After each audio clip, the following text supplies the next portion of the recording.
Hey Emily, it is cycle 3, week 2. We're gonna start with that lower press and pull day. Abdominal 360 breathing is how we're gonna start. 1 minute with a bear, squat to stand.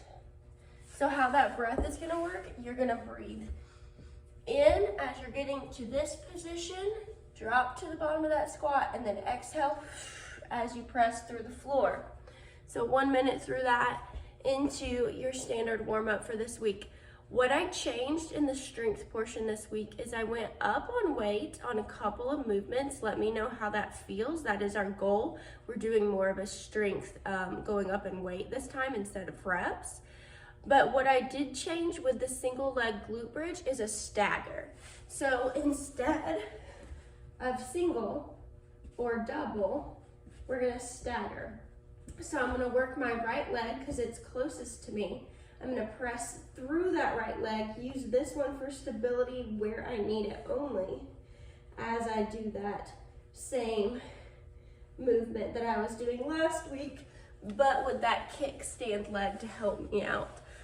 You're gonna get a lot better activation because you have stability. Please let me know if you ever lack stability. That was awesome what you did last week where you just switched it to a double. Definitely what you should be doing. So metabolic conditioning, get yourself next to a rower. You need a little space and you need 12-pound dumbbells. You're gonna do 4 rounds of 15 calorie row, 10 bent over row, and 5 inchworms.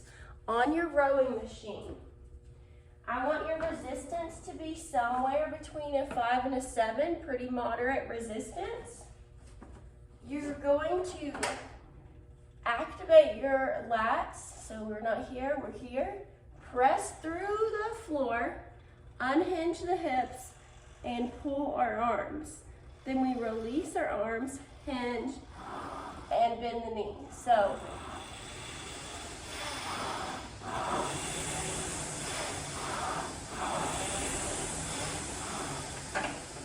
just make sure you go in that sequence so we make it every bit of a leg drive as well as that pull.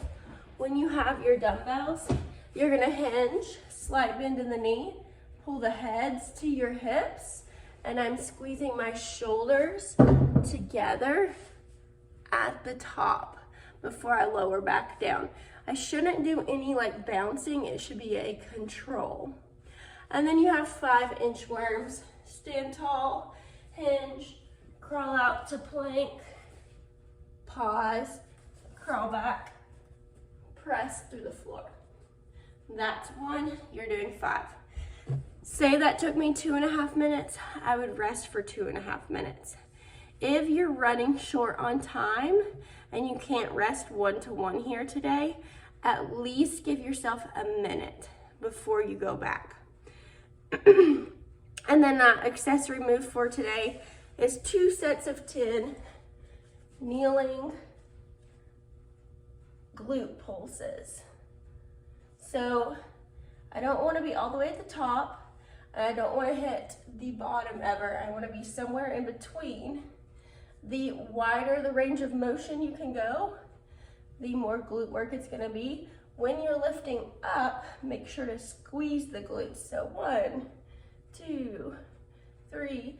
If this hurts your knees, just get yourself a yoga mat and sort of fold it up and put it underneath those knees. Have fun.